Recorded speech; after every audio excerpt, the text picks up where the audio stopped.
He is being called a misery guts by his own palace staff, and accusations are flying that the future king is preparing to dismantle a beloved holiday ritual that the late Queen Elizabeth held dear, all in the name of modernization. Is Prince William about to ruin the fun of a royal Christmas, or is he simply dragging the monarchy into the 21st century? Hello, dear viewers, and welcome back to our channel. It is wonderful to have you with us today. If you enjoy deep dives into the lives, the history, and the future of the British royal family, please do take a moment to subscribe and hit that notification bell so you never miss an update.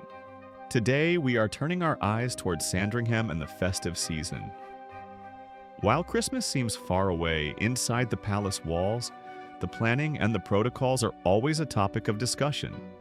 However, according to new reports surfacing from within the royal household, the Prince of Wales, William, has sparked quite a controversy. It appears he is planning to ditch key royal traditions once he ascends the throne, and the reaction from longtime aides has been anything but festive.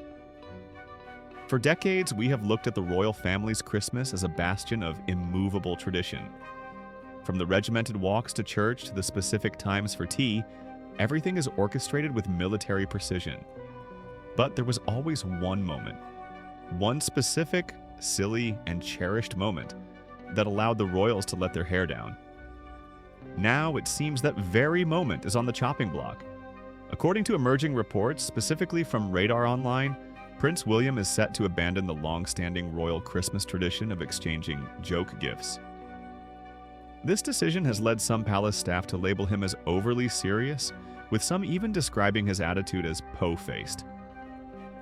To truly understand why this is causing such a stir, we must first look at what this tradition actually entails.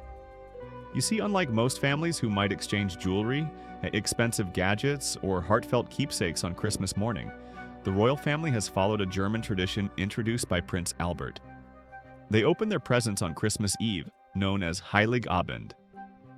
But the rule enforced strictly by the late Prince Philip and adored by Queen Elizabeth II was that the gifts should not be expensive.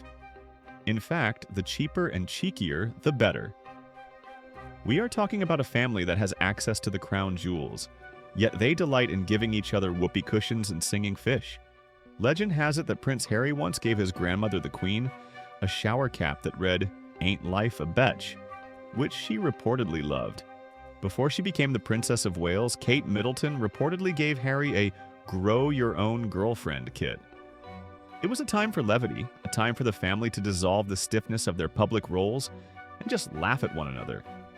However, the future king, William, reportedly plans to end this practice entirely.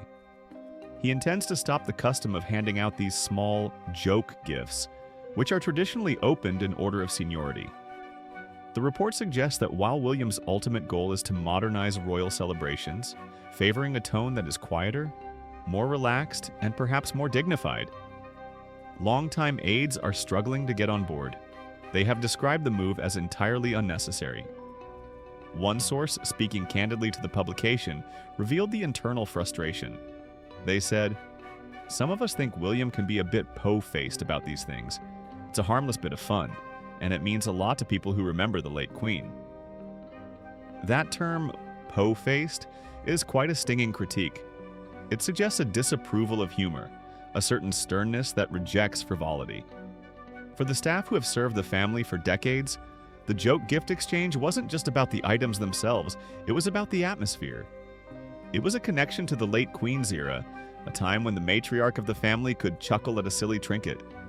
Removing it feels to them like erasing a part of the family's human side. Another insider was even more blunt in their assessment of the prince's plans. They added, "He's being a misery guts. It's Christmas, not a corporate away day or publicity stunt."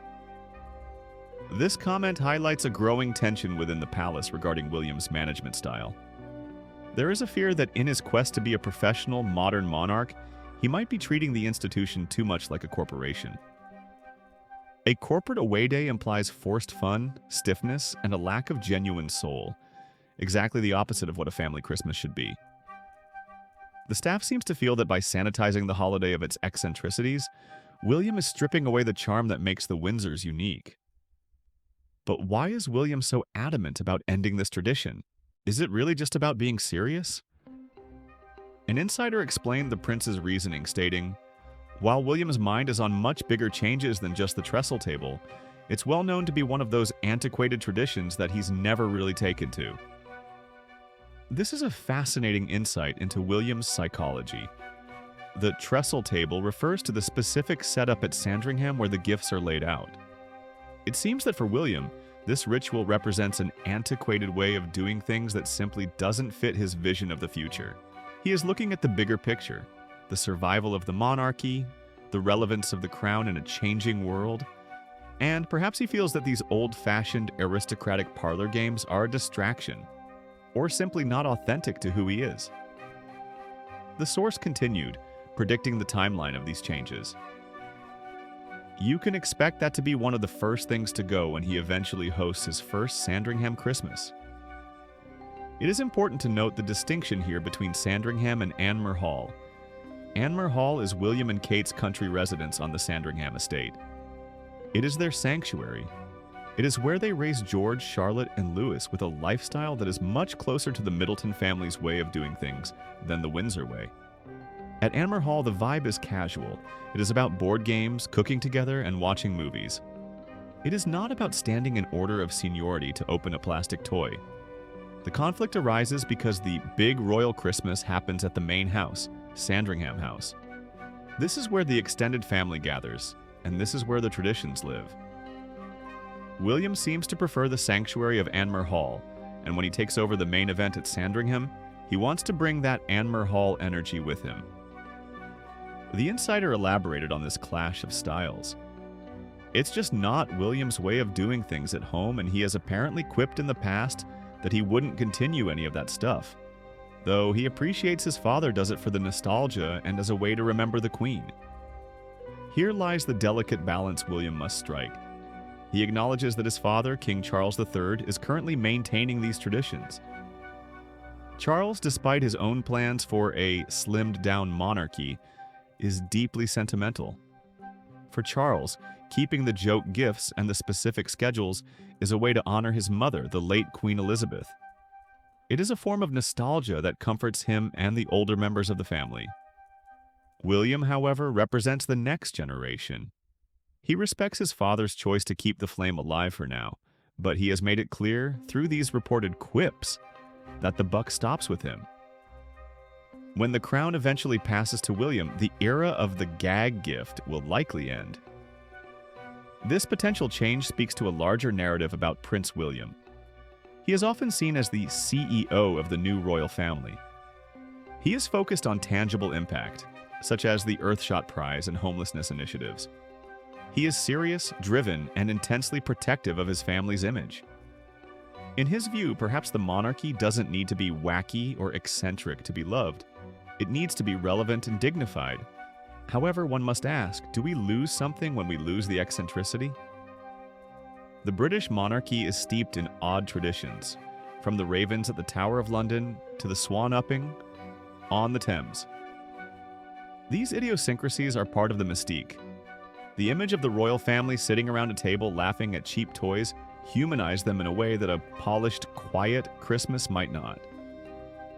The staff's reaction, calling him a misery guts, suggests that those who work closest to him fear that the joy is being sucked out of the palace life. They remember the laughter of the late Queen, who, despite her immense burden of duty, knew how to enjoy a simple joke.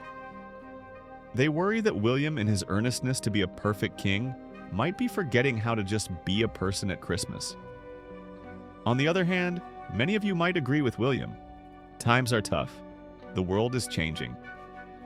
Perhaps the idea of immense wealth being surrounded by cheap plastic gags feels out of touch to a modern prince. Maybe he wants his Christmas to focus on the children and genuine family connection rather than performative rituals that date back to the Victorian era.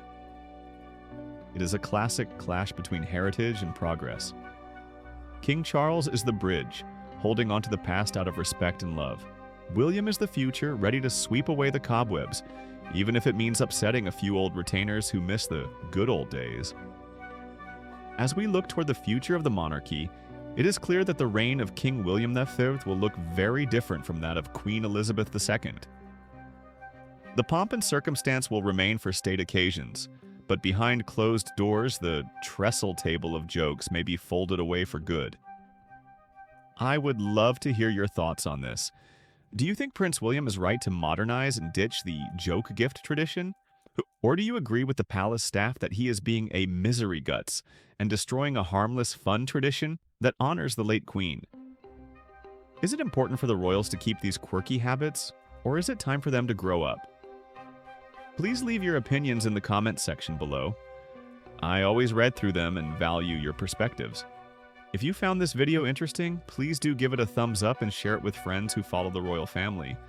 And don't forget to subscribe for more in-depth analysis of the British monarchy. Thank you so much for watching, and until next time, take care.